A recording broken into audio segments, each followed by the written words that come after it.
मराठी शब्दगंध सादर करीत आहे एक मराठी कथा। कथेचं शीर्षक आहे भूताचा मळा। भूताचा मळा ही कथा सत्यशोधक कॉम्रेड अण्णाभाऊ साठे यांच्याच लेखणीतून साकार झालेली कथा आहे। चला तर ऐकूया कथा भूताचा मळा। एका डोंगराच्या पायथ्याशी ऐन माळावर वाकडी तिकडी बाभळीची आणि लिंबाची झाडं उभी होती। त्या झाडांच्या गर्दीत शेवरवाडी एखाद्या वनवासासारखी दिसत होती। शेवरवाडीपासून 1.5 मैलांवर बंडू शेवऱ्याचा मळा होता। अगदी गर्द झाडीच्या सावलीत तो मळा गजबजला होता। भरपूर पाणी असलेली विहीर, तिथं नारळीची 2 उंच झाडं अंगात आल्यासारखी आभाळात डोलत होती। त्या मळ्यात पिकाला भलताच जोर होता। मांडीसारखा ऊस, कंबरभर हळद, तशीच मिरची, मका, अगदी माणूस पेरला तरी उगवेल असा तो मळा होता। हत्तीसारखे पुष्ट 12 बैल, दुधाळ गाई म्हशी, शेळ्या मेंढ्या कोंबड्या यांनी तिथलं वातावरण बोलकं झालं होतं। 4 मुलं, 4 सुना, नातवंड, चाकरीचे गडी असा प्रचंड कुंभा घेऊन बंडू शेवरा त्या मळ्यात चिरेबंदी वाडा बांधून संसार करीत होता। त्याच्या मळ्यात अमरावती उतरली होती। बंडू शेवरा जन्माला कधी आणि मरणार कधी याची शेवरवाडीत कित्येकांना चिंता वाटत होती। कारण बंडूच्या बरोबरीचा एकही माणूस त्या गावात नव्हता। उलट त्याच्यानंतर जन्मूनही जख्ख म्हातारपण पाहिल्यानंतरच कित्येकांनी राम म्हटलं होतं। त्यांची हाडं मातीला मिळाली होती। कुणाचा धूर कैलाशी गेला होता। परंतु बंडू शेवरा दणदणीत होता। त्याचा रुंद चेहरा सुरकुत्यांनी झाकाळला होता, पण त्याचे डोळे तीक्ष्ण होते। डोकीचे केस, भुवया आणि गुलछबू मिशा सारच पिकून रेशमासारखं झळझळत होतं। त्याचा उंच देह ताठ होता। डोकीला जरीचा मंदिल, अंगात पैरण, गुडघ्यापर्यंत स्वच्छ धोतर असा त्याचा थाट होता। तो मुसळा एवढी काठी हातात घेऊन शांतपणे चालत असे। बंडूचं आयुष्य आणि मळ्यातील ते वैभव पाहून लोक म्हणत, बंडू शेवरा माणूस नसून भूत आहे आणि त्याच्या मळ्याला तो भूताचा मळा आहे असे म्हणत।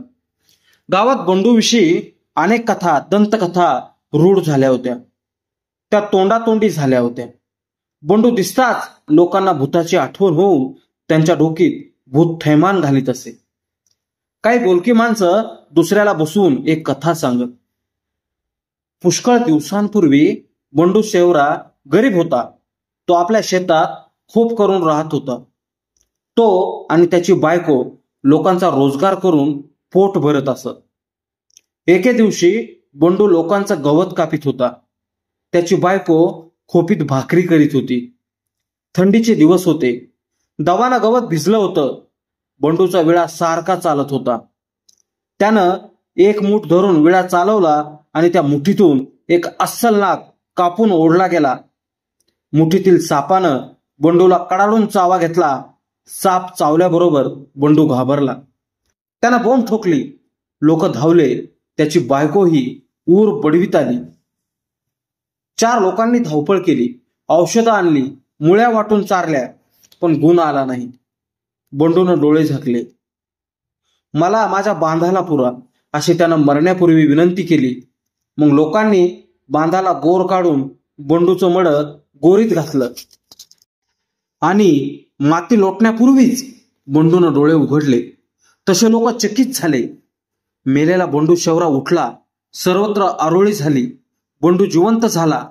ते नवल घडलं आणि काही शहाण्यांनी त्या नवलाला पुढील अर्थ जोडला। बंडू मेला होता, पण त्याच वेळी भूत आलं आणि बंडूच्या मड्यात शिरलं। बंडू शेवरा परत संसार करू लागला, पण लोकांनी त्याला भूतात जमा केला होता। पुढे अनेक चमत्कार लोकांनी पाहिले। बंडूला 4 मुलं झाली। ती करती झाली। त्यानं तो मळाच खरेदी केला, विहीर काढली, चिरेबंदी वाडा उभा केला आणि तेव्हापासून इतकी वर्ष झाली तरी तो मरतच नव्हता. हा सर्व भूताचा चमत्कार असून त्या मळ्यात भूतांचा गोतावळा संसार करीत आहे अशी कित्येकांनी आपली समजूत करून घेतली होती. आणि तशीच इतरांची समजूत ते आग्रहानं करून देत होते. त्या मळ्यात घडणारे चमत्कार पाहण्यासाठी गावचे लोक टपून बसलेले असत. एका रात्री भर मध्यान्नीला मोठेचे चाक वाजू लागले. शेवरवाडी खडबडून उठली.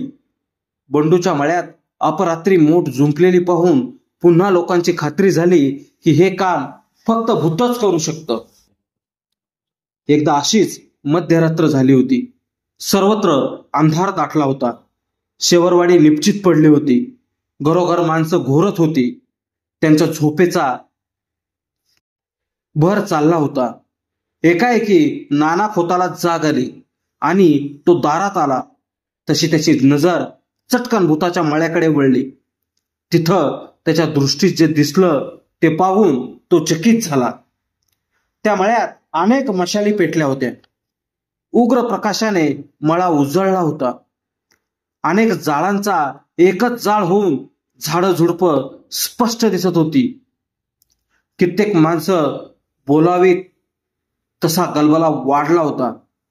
नाना खोतानं क्षणभर विचार केला. हा भूताचा प्रताप गावाला दाखवावा म्हणून तो गावाला उठवू लागला. अरे उठा, भूताच्या मळ्यात जत्रा भरली या बघा. असं म्हणत त्यानं गावाला वळसा घालून एकूण एक माणूस जागा केला. सारा गाव अंथरुणावरला दारात आला आणि तो अघटित असा चमत्कार पाहू लागला. एक म्हातारा दबक्या आवाजात बोलला, अरे चाललंय तरी काय त्या मळ्यात? काय म्हणजे? एक गावकरी समोर पाहत म्हणाला, मुलखातली भूत बंडू शेवऱ्याला भेटायला आली असतील, दुसरं काय? थांबा गा. नाना खोत दोन्ही हातांनी लोकांना गप्प करीत म्हणाला, मी जाऊन बघून येतो. त्यानं आजूबाजूला पाहिलं. त्याचा आगाऊ तुक्या त्याला दिसला नाही. गावची तरणी पोरं म्हणाली, आम्ही पण येतो, चला. नाना खोत आणि ती पोरं बंडूच्या मळ्याकडे पळत गेली. परंतु मळ्यापर्यंत कुणीच गेलं नाही. दुरूनच पाहून परत आले. अगदी धावत आले. सर्व गावानं उत्सुक होऊन एकच प्रश्न केला, अरे काय करतात भूत? काय नाही, नाना धापा टाकीत म्हणाला. सारी भूत जमून नांगर धरलाय. आपापलं बैल घेऊन लय भूत आले. ती भयंकर बातमी ऐकून लोक घाबरले आणि हळूहळू पाय काढू लागले. थोड्याच वेळात सारा गाव अंथरुणावर आडवा झाला. नाना खोत घरात आला तेव्हा त्याच्या 10 वर्षाचा तुक्या अंथरुणावर नव्हता. नाना घाबरून तुक्याला शोधण्यासाठी पळू लागला. तेव्हा तुक्या दारापुढच्या लिंबावर चढून भूताचा मळा पाहत होता. तो बापाला म्हणाला, ए आबा, मी हाय नव का? मी भूताचा नांगूर बघतोय. नानाला त्याचा राग आला, पण ते पोर झाडाच्या शेंड्याला होतं म्हणून वाचलं. नानानं शिवी हसडली, भाडव्या खाली ये. नाना वयानं तरुण होता. जुना पहिलवान. आता कुस्ती सोडून संसार करीत होता. ताकदवान, धाडसी म्हणून गावात त्याचं नाव होतं. घरात साप निघाला, कुत्र पिसाळलं, गाडी रुतली की नाना पहिलवान न चुकता पुढं असायचा. तुक्या खाली येताच त्याच्या डोकीत एक बुक्की बसली आणि त्याच्या आईनं त्याला उचलून घेतला. अगदी बापावानीच ग बाई असं म्हणत ती तुक्याला घरात घेऊन गेली. नानाचा तुक्या अवघ्या 10 वर्षाचा होता. त्याच्या खोडीला गावात जोड नव्हती. उभी शेंडी, गोल चेहरा, खोचे डोळे, बसक नाक असा त्याचा अवतार असे. बोलण्यात तो भारी हुशार होता. म्हशीच्या गळ्यातील लोढण्याप्रमाणे जिकडे बाप जाईल तिकडे तो जात असे. पण नानाचं काहीच चालत नव्हतं. तुक्या अगदी सावलीवानी बापाच्या मागं फिरत होता. पावलोपावली तो भांडणं काढीत होता. तो त्या पोराच्या लिलांना नाना वैतागला होता. आपापल्या घरात माणसं जागीच होती. भूताच्या गोष्टी सांगत होती. नाना दारात बसून चिलीम ओढत होता. इतक्यात भुजा कैकाडी आला. त्यालाही तलप आली होती. त्यानंही आपली चिलीम भरली. पौष महिन्याची थंडी ओरबाडीत होती. अंगावरचं फटकूर सरळ करून भुजानं झुरका मारला आणि सारा धूर गिळून प्रश्न केला, नाना, भूत नांगर धरू लागली, आता मोर काय होणार या जगाचं? अरे बाबा, हे कलियुग हाय, नाना गंभीर आवाजात म्हणाला. आता सारी भूत गावात शिरून शेती भाती करू लागतील आणि आमासनी भूत होऊन फिरावं लागेल बोंबलत. खरंच बाबा, कैकाडी मान डोलावीत म्हणाला. आक्रीत आहे आक्रीत. पर ही बंडू शेवऱ्याची भानगड खरी का? आगा, ती भानगड खरी हाय, नाना म्हणाला. बंडू शेवरा मरून लय दिवस झाले, ती 9 वर्ष झाली. तो गोरीत जिवंत झाला. त्याचं कारण त्याच्या मड्यात भूत शिरलं. म्हणजे आता हाय तो बंडू शेवरा नसून त्याचं भूत आहे?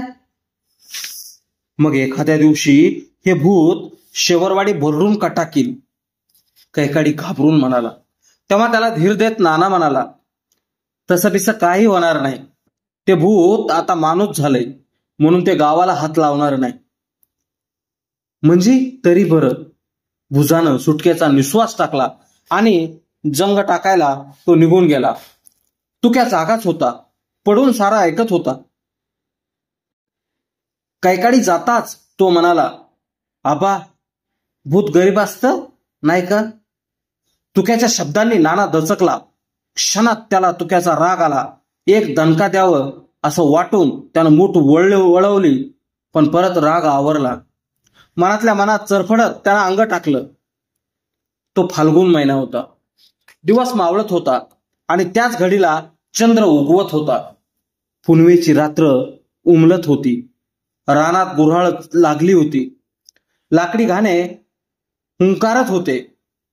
मळ्यामळ्यात उसांच्या राशीतून गुळांच्या भेली उत्पन्न होत होत्या. शिवारात गोड वास रेंगाळत होता. नाना खोत उसाच्या वाड्यांचा भाडा डोकीवर घेऊन गावाकडे निघाला होता. नाना खोत उसाच्या वाड्यांचा भाडा डोकीवर घेऊन गावाकडे निघाला होता. त्याचा तुक्या सलग ऊस तोंडाला लावून सगळीत मागून पळत होता. मध्येच थांबून लंगोटी सरळ करीत होता. तेवढ्यात आडव्या वाटेनं भुजा कैकाडी आला आणि नाना बरोबर चालू लागला. चालता चालता भुजा म्हणाला, तुमचं हे पोर भारी चावट आहे. त्याला साळत तरी घाला, नुसतं भूतावानी हिंडतया. नका, तेवढं बोलू नका, नाना म्हणाला. हे पोर मास्तराला मुतवेल नि मुतलास का म्हणून मग हागवेल. तो बिब्बा हाय.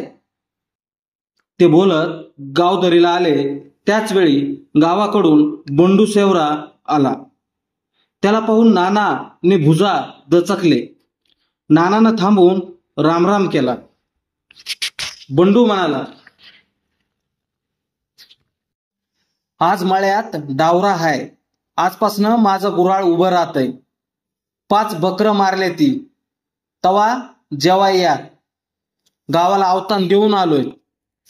असं म्हणून शेवरा कैकाड्याकडं फिरून म्हणाला, ए कैकाडी, तू बी ये, कडान खाया. कैकाडी मागं सरला ने नुसतंच मुंडे हलवून होय म्हणाला. शेवरा मळ्याकडे गेला तेव्हा कैकाडी खालच्या आवाजात म्हणाला, खरंच बाबा, भूत. तुम्ही रामराम केला तेव्हा शेवऱ्यानं रामाचं नाव घेतलं नाही. अगदी बराबर, नाना कैकाड्याची तारीफ करीत म्हणाला. भुजा, तुला डोसका आहे बरं. आरम्या मुद्दाम रामराम ठोकला, पर भूत बी बेरकी, त्यानं रामाचं नाव घेतलं नाही. पण आबा, हे भूत गरीब आहे. तुक्याला गप्प राहवले नाही. नाना चिडला. त्याने तुक्याच्या बोडक्या डोकीत जोरदार ठोसा आणला. तशी त्याच्या तोंडातली ऊसाची चुई गळून पडली. जेवण वेळ झाली होती. चंद्रप्रकाशात सृष्टी नाहून निघाली होती. दुधासारखं चांदणं ओसंडत होतं. शेवरवाडीची कौलारू घरं चांदीच्या घरासारखी दिसत होती. भूताच्या मळ्यात कडान खायला जावं की न जावं हा भयंकर पेच सेवरवाडीपुढं पडला होता. साऱ्यांची नानावर भिस्त होती. नाना आला तर आपण येणार असं सारेच म्हणत होते. परंतु नानाचा तुक्या उघडा बोडका दूर उभं राहून ऐकत होता. त्यामुळं नाना का कू करीत होता. आपण निघालो की हा तुक्या येणार याची भीती नानाला वाटत होती. सर्व तरुणी माणसं एका लिंबाच्या झाडाखाली बसून विचार करीत होती. नाना म्हणाला, मी काही येत नाही, तुम्ही जावा. आणि जवळच्या एका गावकऱ्याच्या कानात कुजबुजला, अरे आमचा तुक्या अजून निजला नाही, भूतावानी उभा आहे, तुम्ही चला मोर, तुक्या निजला की मी येतोच. चला र, नाना नाही आला तर नाही येऊ दे, आपण जायचं, चला. सर्व एकमेकांच्या कानात फुसफुसले आणि बैठक मोडली. एक जण नानाला हळूच म्हणाला, नाना लवकर ये, कडान उलगल्यावर येऊ नग. पुष्कळ माणसं निघून गेली आणि नाना चरफडत अंथरुणावर पडला. तुक्यानं बाप निजल्याची खात्री करून घेऊन मगच अंग टाकलं. नानाला त्या पोराचा राग आला, पण करणार काय, एकुलतं एक निवाकडं, मारावं तर तुक्याची आई मारू देत नव्हती. नानाचा नुसता कोंडमारा झाला होता. बाप जात नाही म्हणून तुक्या निर्धास्त झाला. परंतु पोराचा लोढणा झालाय, आपण कुठं जाऊ शकत नाही, हे पोर नसून भूत आहे, मारावं तर मरेल आणि न मारावं तर मागचं टळत नाही, असा विचार करीत नाना पडला होता. वरच्यावर तुक्या निजला की नाही याचा कानोसा घेत होता. उशिरानं तुक्या घोरू लागला. नानाला आनंद झाला. तो तुक्याला अंगावर घालून उठला, बायकोला जागी करून म्हणाला, मी निघालो शेवराकडं जेवायला. जावा, निजला तुका, बायकोनं नानाला सांगितलं. नाना काठी घोंगडं घेऊन बाहेर पडला. गावची माणसं बरीच पुढे गेली म्हणून त्यानं जवळची वाट धरली. तो माळानं जनत निघाला तेव्हा आकाशात राखी रंगाच्या ढगांनी गर्दी केली होती. पूर्ण चंद्र त्या ढगांच्या घड्या तुडवीत भरधाव पळत होता. तो दडत लपत मार्ग आक्रमित होता. चंद्र ढगात दडला की सृष्टीवर अंधार पडत होता आणि बाहेर आला की प्रकाश उधळला जात होता. सृष्टीला रुपेरी मुलामा चढत होता. नाना पायांना गती देत होता. तो माळानं धावत निघाला होता.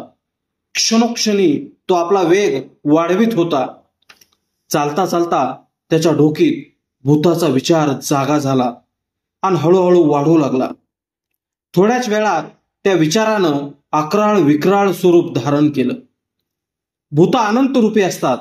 ते वाटेल ते रूप घेऊन माणसाला मारतं. कधी साप होतं, कधी कुत्र, तर कधी बाई होतं. एखादा पहिलवान मरून त्याचं भूत झालं तर ते माणसाला अडवून कुस्ती खेळतं. एखादी बाई असेल तर ती पुरुषाला अडवून हैराण करते. एकूण माणूस हा भूतापुढं असमर्थ ठरतो, निमरतो. असा विचार करीत नाना निघाला होता. एकाएकी तो थांबला.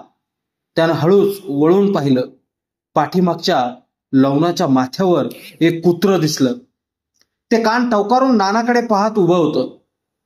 हे कुत्र कुणाचं? नानानं स्वतःला प्रश्न विचारून असेल गावातलं असं स्वतःच उत्तर दिलं. मग त्यानं आजूबाजूला पाहिलं. सर्वत्र बाभळीची, बोरीची झाडं झुडपं मुरटा होऊन बसली होती. ती दबा धरून बसल्याचा आभास निर्माण झाला होता. नाना मनात भ्याला. प्रत्येक झुडपाकडं निरखून पाहू लागला. रोजची झुडपं त्याला विचित्र दिसत होती. आपण उगाच घाबरलो असं म्हणून तो हसला. इतक्यात त्याच्या पायाखालून काहीतरी सळकन झुडपात शिरलं. तसा तो पुन्हा चमकला. नकळत भ्याला आणि आपण असे भीतो का म्हणून स्वतःवर चिडला. सृष्टी अंधारातून प्रकाशात ये जा करत होती. माळावरची वाकडी तिकडी बाभळीची झाडं वातावरण विद्रूप करीत होती. नानानं उभं राहून मागं पाहिलं तेव्हा ती कुत्र्याची आकृती उभी होती. फरलांगभर दूर असलेल्या कुत्र्याचा चेहरा निरखण्याचा नाना प्रयत्न करू लागला. उंचच्या उंच कान, तीक्ष्ण डोळे, रुंद जबडा, असं भयान कुत्र्याला नाना दिसू लागलं. तसा तो बिचकला. हे कुत्र गावचं नसून भूतच असावं असं समजून त्यानं पाय काढला. तो झपाट्यानं निघाला. भूताच्या विचारानं त्याला घेरलं. ती भीती झटकून टाकण्याचा तो प्रयत्न करू लागला. चंद्र ढगातून बाहेर आला आणि नानानं पुन्हा वळून पाहिलं तेव्हा त्याला ते कुत्र दिसलं नाही. त्या जागी एक मानव आकृती दिसली. तोच चंद्र ढगात शिरून अंधार झाला आणि त्या अंधारात ती माणसाची लहानशी आकृती नानाला उंच भासू लागली. मग मात्र नानाची पाचावर धारण बसली आणि त्यानं पळायचा विचार केला. तो गरकन फिरून भूताच्या मळ्याकडे पळू लागला. पळत पळत त्याने मागं पाहिलं तेव्हा पाठीमागचं भूतही पळत असल्याचं त्याच्या लक्षात आलं आणि त्यानं अधिक जोरानं धूम ठोकली. माळ सरला होता आणि नाना एका पांदीत शिरून पळत होता. ती पांद दुतर्फा असलेल्या झाडांनी झाकली होती, त्यामुळं अंधार भरला होता. पण जिथं झाडाची पानं तुरळक होती तिथून तेवढा प्रकाश पांदीत गळत होता आणि त्या पांदीत अंधार आणि प्रकाश एका जागी अगदी पाठीला पाठ लावून बसल्याचे दृश्य दिसत होते. पांदीत नानाला धीर आला. तो अंधारात दडून बसून पाहू लागला. कुत्र होतं ते माणूस कसं झालं? आपण पळून तरी काय होणार? भूत आपल्याला पाहणार असं म्हणत तो पुन्हा उठला. त्यानं आल्या मार्गानं परत पाहिलं. झाडांच्या पानातून गळणाऱ्या प्रकाशात ती आकृती पुढं पुढं येत असल्याचं दिसत होतं. ती जलद चालत होती. अंधारातून प्रकाशात आणि प्रकाशातून अंधारात शिरत होती. तिच्या पायाखाली पांदीतील वाळू सळसळ वाजत होती. नाना भयभीत होऊन पुढे चालत होता आणि ती आकृतीही त्याच्याच वेगानं पळत होती. पांदीत पळापळ सुरू होती. नानाला दरदरून घाम फुटला होता. अंगावरची सारी कापडं भिजली होती. डोकीचं पागुटं विस्कटलं होतं. हातातील काठी आवळून त्याच्या हाताला ठेटा आला होता. त्याला धाप लागली होती. पांद संपत नव्हती आणि तो भूताचा मळा जवळ येत नव्हता. भूताचा मळा जवळ येताच नानाला धीर आला आणि तो स्वतःवर संतापला. दणका देऊन पळायचं असा विचार करून तो थांबला. त्यानं चाचपून एक दगड घेतला आणि तो दबा धरून पाहू लागला. त्या गडद अंधारातून ती आकृती दिसत नव्हती, परंतु वाळूत खसखसत तिची पावलं नानाकडे येत होती. नाना एका झाडाच्या बुडख्याला दगड घेऊन बसला. दणका देऊन पळायचं हा निश्चय पक्का झाला आणि ती आकृती वैतागून पळत आली. नानानं अंधारात कानोसा घेतला. अंदाज करून जोरानं दगड हाणला आणि तितक्याच जोरानं पळ काढला. एक भयंकर किंकाळी त्याच्या पाठीवर टक्करली. नाना भूताच्या मळ्यात आला तेव्हा त्याला आनंद झाला. जणू काहीच घडलं नाही असा आविर्भाव करून तो बसला, जेवला आणि सर्व मंडळी सेवरवाडीला निघाली. नानाला दम निघाला नाही. तो म्हणाला, मर्दा, मला भूतानं गाठलं होतं. मग काय केलंस? सर्वांनी एकच प्रश्न केला आणि नानानं सर्व कथा सांगितली. बोलत बोलत सर्वजण शेवरवाडीत आले आणि घरोघर गेले. नाना आपल्या घरी गेला. त्यानं अंधारात तुक्याला चाचपून पाहिलं तेव्हा तुक्या अंथरुणावर नव्हता. नानाला धक्का बसला. त्यानं बायकोला जागा करून विचारलं, तुक्या कुठे? असेल की अंथरुणावर, बायको उत्तरली. आणि नाना घाबरला. त्यानं दारात येऊन आरडाओरडा केला. आळीतील सारी माणसं उठली. नंतर सर्व सेवरवाडी उठली. नाना रडू लागला. त्याची बायको ऊर बडवू लागली. एकदम गलका वाढला. सारा गाव बोलू लागला, अरे तुक्या कवासा गेलास? अरे कुठं गेला? एक म्हातारा ओरडला, अरे पोराला हाक तरी मार. नानानं हाक मारली, तुक्या. त्याचा पल्लेदार आवाज रात्रीची चिरफाड करीत दूर गेला. चरफडून बसला. आपल्याला मागं कुत्रं दिसलं, मग माणूस दिसलं. आपण अंधारात दगडाचा दणका दिला. ते कोण? नानाच्या डोकीत पुन्हा विचार घन घालू लागले. नाना, तुला भूतानं कुठं गाठलं होतं? एकानं विचारलं. चावऱ्याच्या पांदीत, नाना म्हणाला. मग तू काय केलंस? दांभू मास्तरनं नानाला विचारलं. म्या दगड हाणून पळ काढला. नाना म्हणाला. कंदील मशाली पेटवा. मास्तर म्हणाला. चला तुक्याला शोधूया. लोकांनी पलिते कंदील पेटवले आणि ज्या वाटेनं नाना भूताच्या मळ्याकडे गेला होता त्या वाटेनं ते पळत गेले. पांदीत तुक्या पडला होता. त्याचं डोकं फुटलं होतं. तो रक्तात पडून कणत होता. त्याला पाहून नानानं तोंडात मारून घेतलं.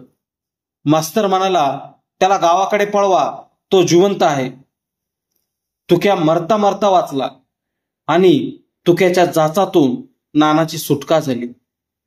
8 दिवसांनी तुक्या हिंडू फिरू लागला, पण नाना मागं फिरायचं त्यानं बंद केलं. एकदा नानानं विचारलं, भूत गरीब असतं नाही का?